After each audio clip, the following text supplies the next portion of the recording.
Good morning, everybody. It's your favorite aspiring revolutionary here, a wandering author reminding you that we are all the authors of our own lives. As always, my message remains the same. Spend less, live more, earn your freedom with frugality.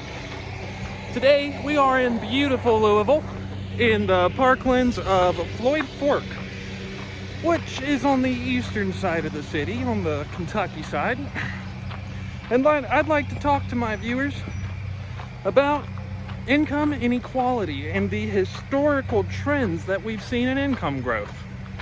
So, as most of us know, the golden age in America, as far as capitalism goes, was from the post-war era, which begins in about 1945 and extended until about 1979. That's when greed became good. How do we know that?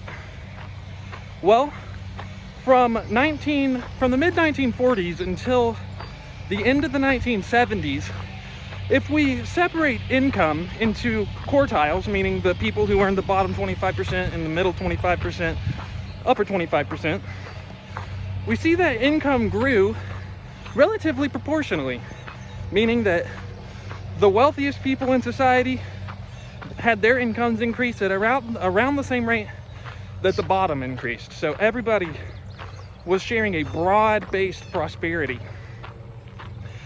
Now, beginning in the 80s, suddenly this changed, and the bottom earners of society, including the middle class, began to see their earnings increase at a far slower rate. In fact, according to the Economic Policy Institute and Center for Budget, the bottom earners actually saw their incomes appreciate at around 61% from the end of the 1970s until today.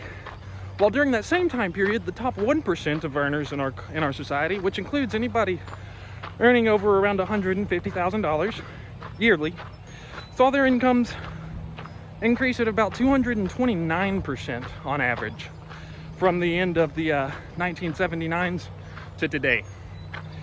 So fortunately, that means that the wealthy people in our country are wealthier than they ever have been before.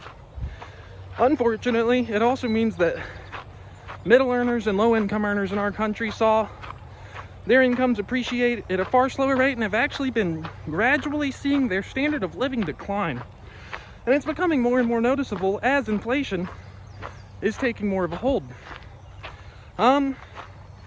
I personally think that after World War II, American business owners cared about their employees a little more. And then sometime starting around the 80s, that's when like the Gordon Gekko kind of attitude, the greed is good mentality, really took over. Another way to phrase this would be, your bosses can afford to give you a raise, but they won't, because then you could start to live in the same neighborhoods that they do. How do I know this? I know this from personal experience. Whenever I was knocking on doors, the products that we sold, smart home security systems, would cost our customers roughly $50 to $100 a month. And for that, I would get paid $350 to $700, roughly speaking. And even more if I got enough people to sign up for these contracts. The managers also made at least $100 per contract that I got signed. So if companies can afford to pay me close to $1,000 per sale and pay my manager, my regional manager, and then the senior vice president of sales on top of that, and I'm only charging the customers $50 to $100, I guarantee you that whatever corporation you're working for could afford to give you a raise. What do we do with this information? As always, my message remains the same. Spend less, live more, earn your freedom with frugality. You may not be able to force people to give you a raise, but you could definitely start spending a lot less.